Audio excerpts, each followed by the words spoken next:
ఇప్పుడే జీ5 app download చేయండి. చూడండి మీ ఫేవరెట్ టీవీ షోస్ ఎప్పుడైనా ఎక్కడైనా. కోడలి కన్నవాళ్ల గురించి తెలుసుకోవడానికి వెళ్ళిన నువ్వు ఏం తెలుసుకున్నావు నాన్నా?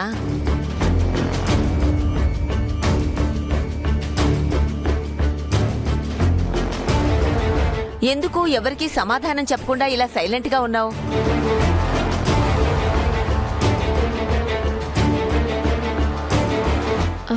అవునండి, ఆరో అక్క గురించి కానీ మా అక్క గురించి కానీ ఏదైనా తెలుసుకున్నారా?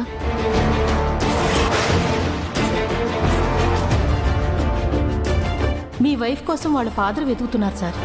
రామ్మూర్తి. అరుంధతి గారి సిస్టర్ పేరు కూడా ఇచ్చారు సార్. ఆవిడ పేరు భాగమతి.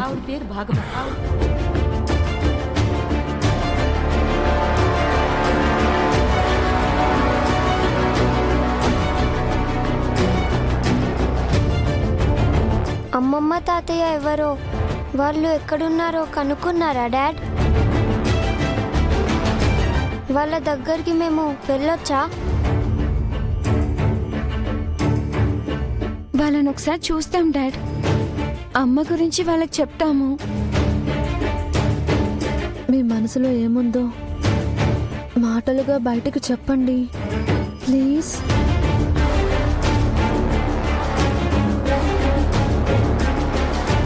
నిన్నటి నుంచి బాధగా ఉన్నావు, ఎవ్వరితో మాట్లాడడం లేదు.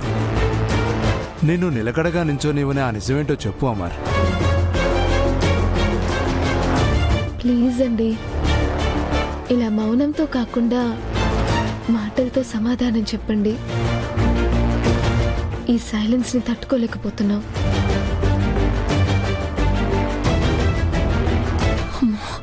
వీళ్ళు అడిగేది చూస్తుంటే అమర్ నిజం చెప్పేసేలా ఉన్నాడు. ఏదో ఒకటి చేసి ఆపాలి. ఎందుకు డాడీ ఏం చెప్పడం లేదు? ప్లీజ్ అమ్మ వాళ్ళ పేరెంట్స్ గురించి మీరేం తెలుసుకున్నారో చెప్పండి. అమర్ చెప్పడం లేదు అంటే అది చెప్పకూడదే అయి ఉంటుంది. ఎందుకు అందరూ అలా ఒకరి తర్వాత ఒకరు ప్రశ్నల మీద ప్రశ్నలు అడిగి ఇబ్బంది పడుతున్నారు?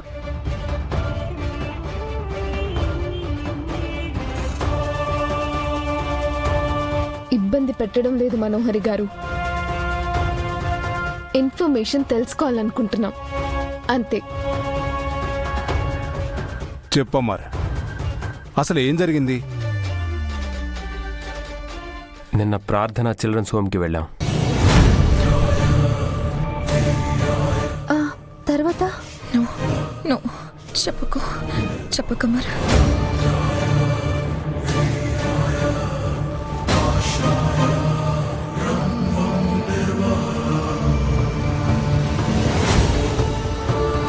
ఆరు వాళ్ళ పేరెంట్స్ గురించి ఎంక్వైరీ చేశాం, కానీ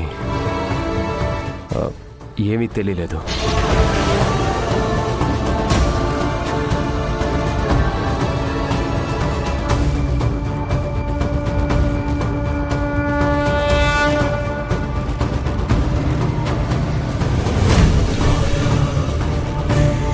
తెలియలేదా? లేదు. ఆరు సరస్వతి గారి దగ్గరకు వచ్చే ముందు చాలా ఆశ్రమాలు మారిందంట. కనుక్కోవడం కష్టం అని చెప్పారు.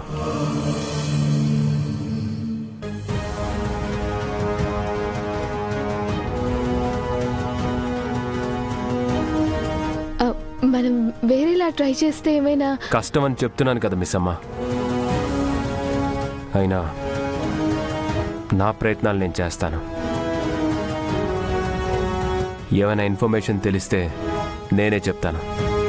అప్పటిదాకా మీరు దేని గురించి అడగండి. రాథోడ్ సార్. కార్తీ,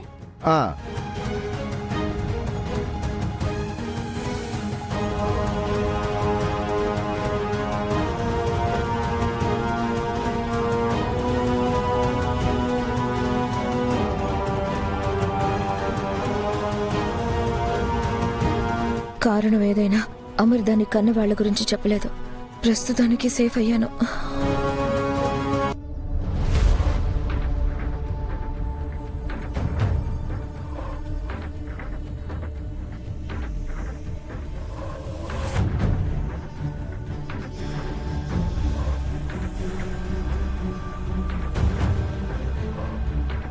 ఆరు వాళ్ళ పేరెంట్స్ గురించి ఎంక్వైరీ చేశాం. కానీ ఏమీ తెలియలేదు.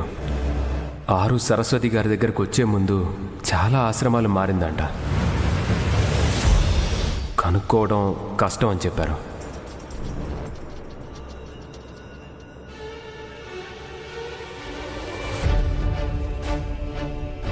తల్లిదండ్రుల గురించి తెలియదు అనగానే ఈ బాలిక ఏమిటి ఆలోచనలో పడినది? అతగాడి మాటలలో భావాన్ని పసికట్టినదా ఏమి? బాలిక, ఎందులకు అంతగా ఆలోచించుచుంటివి? నా కన్న వాళ్ళ గురించి గుప్తా గారు. ఏమియూ తెలియదని నీ పతిదేవుడు చెప్పెను కదా. అది అబద్ధం గుప్తా గారు. ఆయనకు అబద్ధం చెప్పడం రాదు గుప్తా గారు. అందుకే ఆయన అబద్ధం చెప్పినప్పుడు కనిపెట్టడం చాలా ఈజీ. అసత్యము పలుకవలసిన అవసరం అతగాడికేమున్నది బాలిక? అతగాడు నిజమే చెప్పుచున్నాడని నాకనిపించుచున్నది. లేదు గుప్తా గారు, ఆయన ఖచ్చితంగా నా పేరెంట్స్ గురించి ఏదో తెలుసుకున్నారు. ఆయన చెప్పే నిజం ఇంట్లో వాళ్ళకి సంతోషం కంటే ఎక్కువ బాధ పెడుతుందనుకుని ఆయన చెప్పలేదేమో అనిపిస్తుంది. ఆయన నిజం దాచడానికి ఈ ఇంట్లో ఎవరికో సంబంధం ఉందనిపిస్తుంది. అతని మౌనములో కూడా నీకతని బాధ అర్థమైనదా?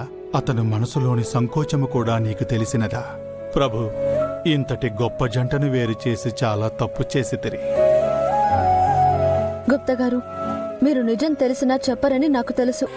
కనీసం ఆ నిజం కనిపెట్టే మార్గమైనా చెప్పండి. నిజము నీకు తెలిసిన తరువాత కూడా నీవు దానిని నమ్మక లేని నిజమును కనిపెట్టవలనని చూచుచున్నావు. ఉందని నా మనసు చెప్తుంది గుప్తా గారు. ఖచ్చితంగా నా తల్లిదండ్రులెవరో ఆయనకి తెలుసు. అది నీ భ్రమ మాత్రమే బాలిక. నీ కన్నవారి గురించిన వివరములు తెలియరాలేదనే బాధ నీతో అటులా మాట్లాడించుచున్నది. మీరేమనుకున్నా పర్వాలేదు. నేను నమ్మిన నిజం నిజమని నేను నిరూపిస్తాను. అమ్మో, ఈ బాలిక అనుకున్నదంటే చేసి తీరుతుంది. ఏదో ఒకటి చేసి బాలిక శ్రద్ధను వేరే వైపు మళ్లించవలెను.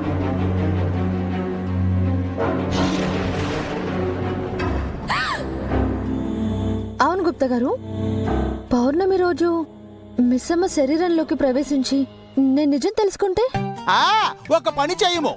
నీవు ప్రతి పౌర్ణమికి నీకు నచ్చిన దేహమున ప్రవేశించి నీకు నచ్చిన పని నచ్చినట్టుగా చేసుకొనుచూ వెళ్ళుము. నేను మా ప్రభువుల వారి వద్దకు వెళ్ళి నీవు అనుభవించవలసిన శిక్షలను నేను అనుభవించదను. ముల్లోకములలోనున్న ముక్కోటి దేవతలు వారి చేయు కార్యములు ఆపి నీవు చేయు కార్యములు వీక్షించెదరు. ఈ ఒక్క శక్తి సరిపోవునా లేక ఇంకా నువ్వు శక్తులు కావాలనా?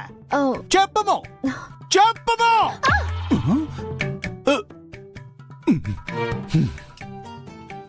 ఈ బాలిక నా వద్దనే వేషములు వేయుచున్నది. జీ5 యాప్ డౌన్లోడ్ చేసి అన్ని ఎపిసోడ్స్ పూర్తి ఉచితంగా చూడండి.